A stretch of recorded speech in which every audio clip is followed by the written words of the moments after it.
Hello everyone, welcome back to Quality TV. So for those of you who have not subscribed, so make sure you subscribe to support the channel.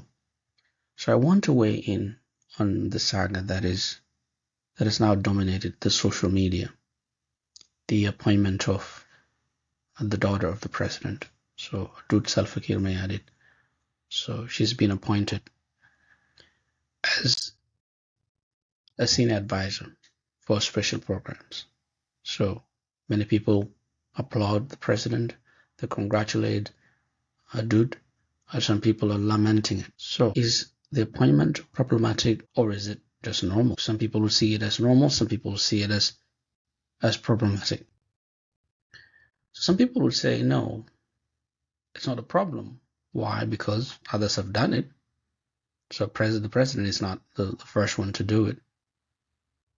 We have a case of the senior advisor of the president, Adut, and his daughter is the Minister of Trade and Industry.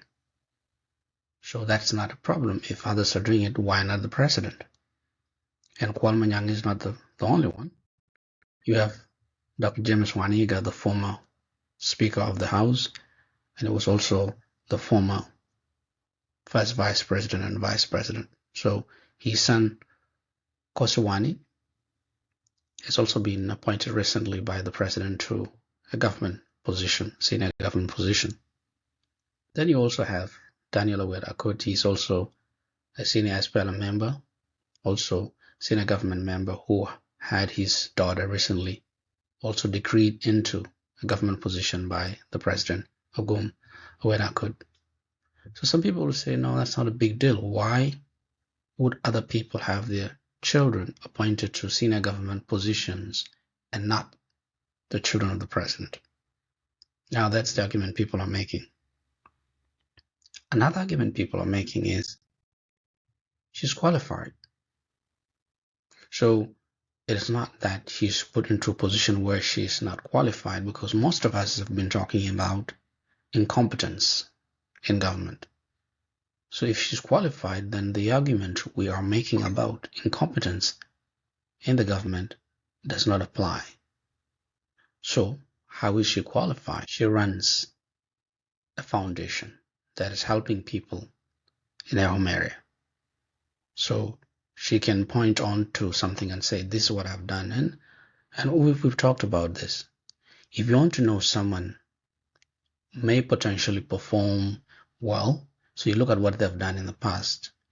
It may not prove that that's exactly what they will do or they will succeed, but at least it gives you an idea of where they can potentially lead in terms of performance.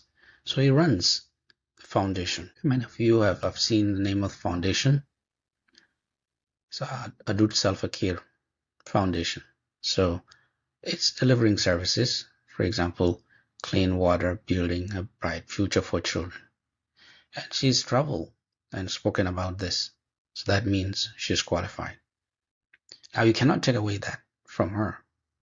So you can say, okay, you can grant her that. She has some education. She has education. She's also involved in some social entrepreneurship.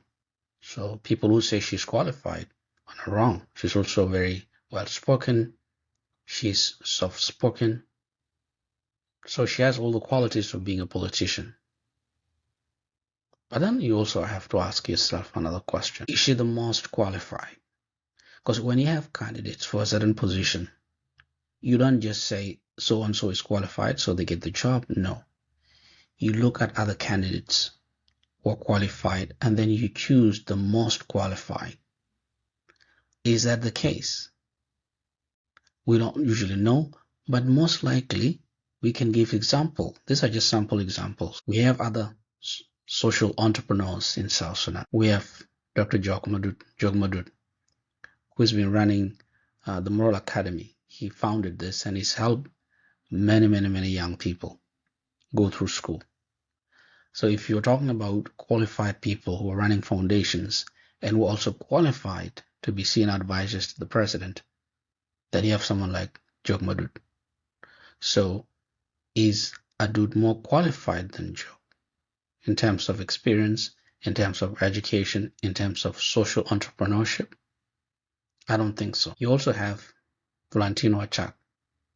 He's educated, has been a minister on some capacity, state minister, and also he runs a foundation that has helped many young people go through school. So if you're talking about social entrepreneurship, he has it. He has the qualifications. So when you bring up qualifications, then you have to think about, is the candidate the most qualified? And if your answer is no, then you have to think about other reasons why that candidate was chosen. It is not because they're most qualified, maybe because the main qualification she has is because she's the daughter of the president. So that brings us to nepotism. So that becomes the example of nepotism par excellence, because she's not the most qualified. But you can say, well, if you're talking about nepotism, she has some level of qualification. She's not like other people who are working in government who are not qualified completely. Other people who are historically informed can point at other examples outside South Sudan. I'm not going to use Uganda. That's a bad example. I don't use Uganda. We can use the US. This is President John F. Kennedy, and this is his brother, Bob, or Robert, mostly called Bob. So when he was president, he appointed Bob Kennedy as the Attorney General. That's a senior position, and that is his own brother. But many people would say he was qualified. He was a prosecutor. He was a qualified attorney.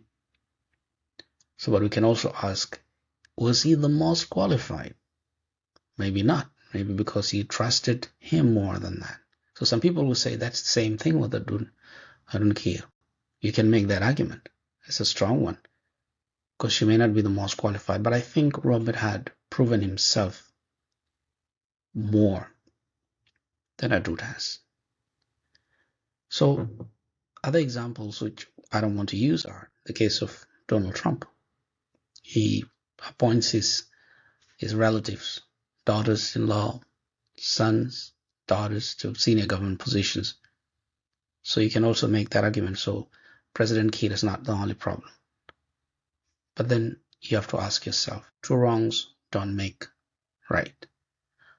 So you don't use bad examples to justify your wrong example.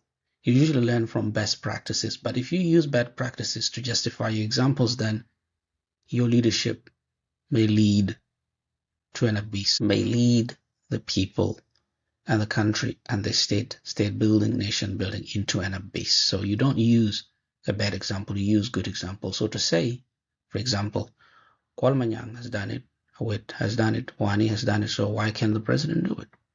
Then you're using a bad example. You cannot run a country like that. We've already talked about merit. She's not the most qualified. The most important qualification she may have is the president may trust her more. That's an advantage. For example, Joe Madut may not have, Valentino Achak may not have, or any other person may not have. That may be the most important qualification. And I want to end with an analogy from the former spokesperson for the office of the president, Tanyawakate. So he used this analogy about Woon Wing. Wing is a cow in the Jiang language, and Woon is the father, so father of a cow. So he considers the appointment of Adut as if the owner of the cow has arrived, which I think it's ill-advised. I'm not sure what he's trying to say. Is he saying the presidency is owned by the family of Kiir Mayardit, or the country is owned by the family? I'm not sure what he's trying to say. So I think he may need to work that back, but that's what he used. Maybe he used it unknowingly, but that's the analogy. It's a wrong analogy. It's ill-advised. He should work it back, because they don't own the presidency. They don't own the country. So how is Woon Wing applicable, because she's a father. Maybe he has to explain to us. So thank you.